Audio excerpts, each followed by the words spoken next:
If God is a feeling that I have, then if my God is a white God who asserts white supremacy, and that's exactly how they used to. That's exactly how they believed. And they're wrong. And that's part of your Christian faith. No. What's part of your faith is they're not wrong. They're relative, which means they're right for themselves. As a follower of Christ, I look those racists in the face and I say, you are wrong. 100% wrong. Because God created all people and God don't make junk. That's why you're wrong.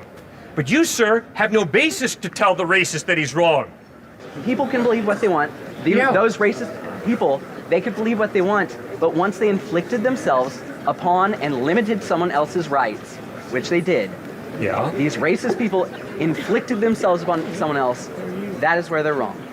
And that is exactly what I've been saying the entire time. And what I'm saying to you is you can't say they're wrong in an objective, absolute sense, because you're a relativist, remember? And if you're going to be consistent and not be an intellectual hypocrite, you got to stick with what you believe. So if you tell me that everything's relative, that God is relative, I just have my own feelings, and therefore God is whatever I feel, which means God is just a relative, subjective experience, then obviously morality is totally relative. You cannot look at the white racist and say, you're wrong. What you can say is, from my perspective, from my subjective opinion, I disagree, but you're right for yourself, I'm right for myself. There's no such thing as objectively wrong. Because, sir, remember, reality for you is subjective. It's all relative. So just live out what you tell me you believe. I am. You believe in a subjective value of Christianity.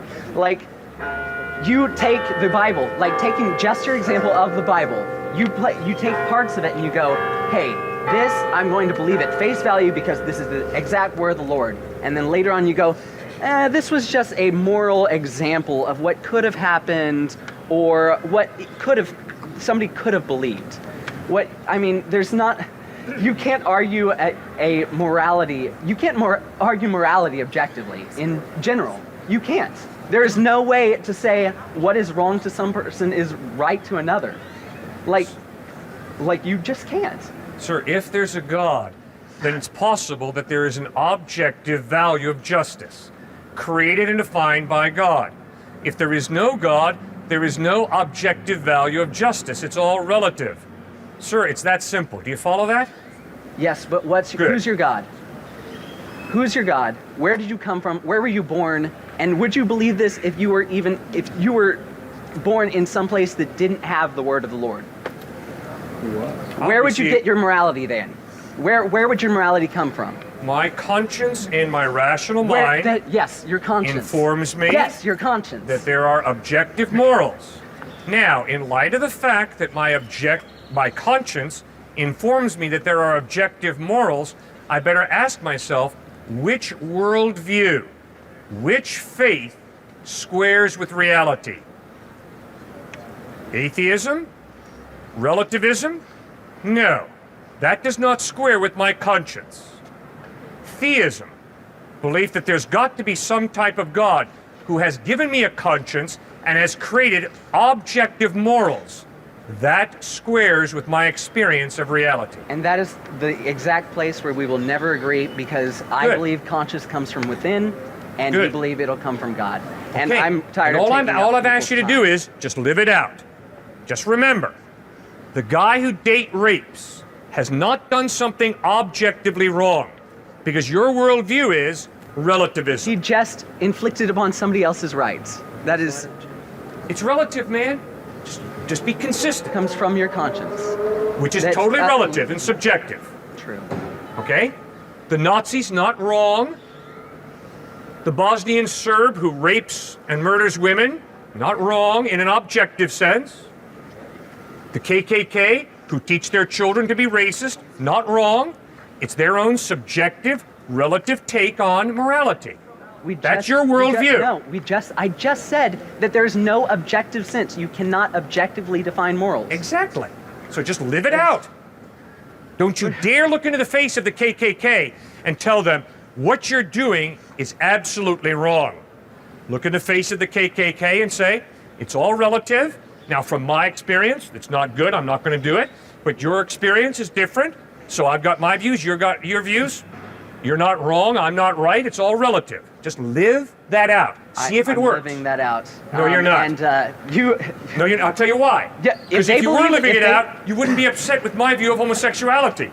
If you're really living out your view, you'd say, your Christian cool. values are inflicting upon somebody else's. No, I'm not inflicting anything on you.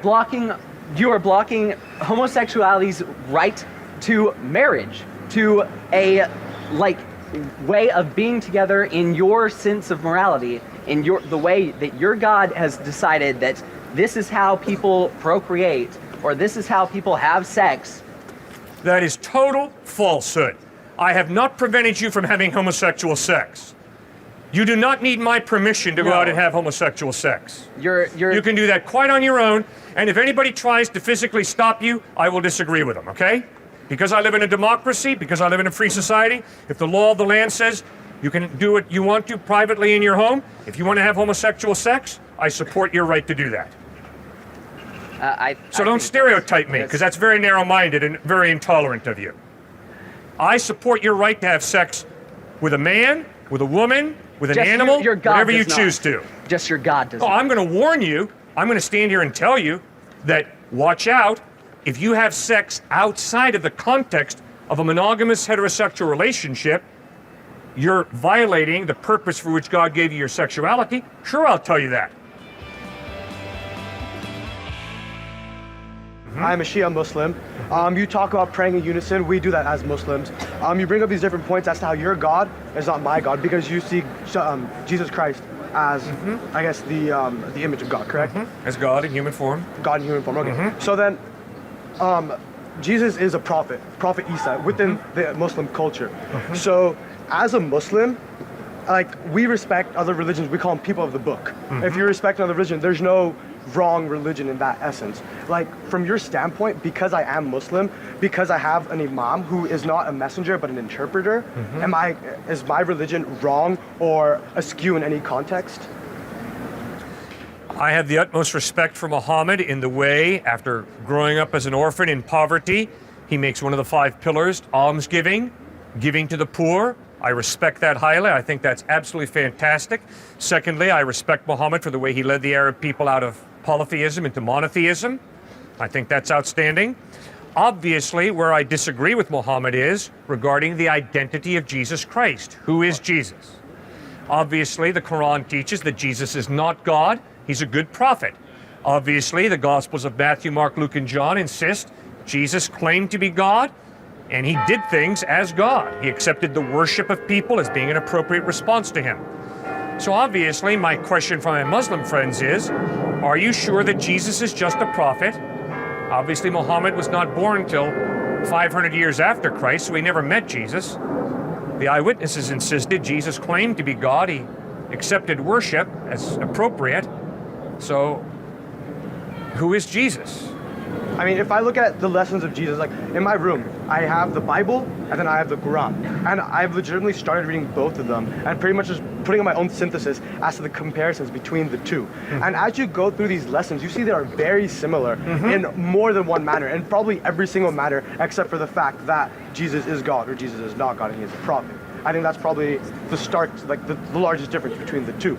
But if I'm taking those lessons that Jesus gave as a prophet to me, as a God to you, if I take those lessons and I follow them properly, except for the part about Jesus being a God, why would that make me incorrect? And if I am incorrect, does that put me at a lesser heaven or to a hell rather than going to where every, I guess, proper Christian would go? Oh, well, proper Christians deserve to go to hell. The only reason a Christian goes to heaven is because they realize I deserve hell, but Christ bled and died on a cross for my sin, and I've accepted his sacrifice for me. So proper Christians don't go to heaven because they're proper people. All right? It's all grace. All right. And you see, that is a basic contradiction between Islam and Christianity. You know, in Islam, you have to follow the 5 pillars, and you better do it well. And if you do it well, you go to heaven. And if you don't do it well, you go to hell. Jesus Christ says, no, you don't go to heaven by following the 10 Commandments or by following the Sermon on the Mount. You go to heaven because you realize I am in desperate need of God's forgiveness. His mercy, His grace. And I throw myself upon Christ for that forgiveness, for that grace. You see, so you can't have it both ways. Either heaven is something that we earn and we deserve because we've kept the rules, or heaven is a gift that God gives us by grace. And so, like, as a Muslim, and so I'm a Shia, Ismaili Muslim. I'm about 1% of the whole Muslim population. I'm this really small sect. And the very first line in the Quran, or anything that any of our prayers, is Bismillahir Rahmanir Rahim. In the name of Allah, the most beneficent, the most merciful. And essentially the way that we've been taught that from our Imam, the interpreter, Aga Khan IV, the way it works out is man will sin, right? Like it's gonna happen no matter what. And the way that we've been taught, it is our goal to continuously approach and try to better ourselves, and we do need God for that forgiveness. And to me, it seems like what you preach is the same thing that I've been preached to my whole life. Okay, except that the question is, how does God forgive? Remember, God is unchanging, right? Correct. So you and I both agree, God is unchanging. Well then, if God is unchanging, how does He forgive me for my evil, for my wrongdoing? That's where the cross of Christ is so crucial. Because Christ claims that the evil that I have done has to be punished, because God is just. And forgiveness cannot contradict justice. God's not schizophrenic. At the cross, Christ lays down His life to absorb the just penalty for our wrongdoing, thereby offering us the option of forgiveness if we choose it. See, so obviously in the Quran, the idea of Christ going to the cross is unacceptable because God would never allow a good prophet to die such a horrible death, right? But in the Gospels, what we have is, they're not biographies. They focus on this cruel, crass death of Christ on a cross. Why do they focus on that?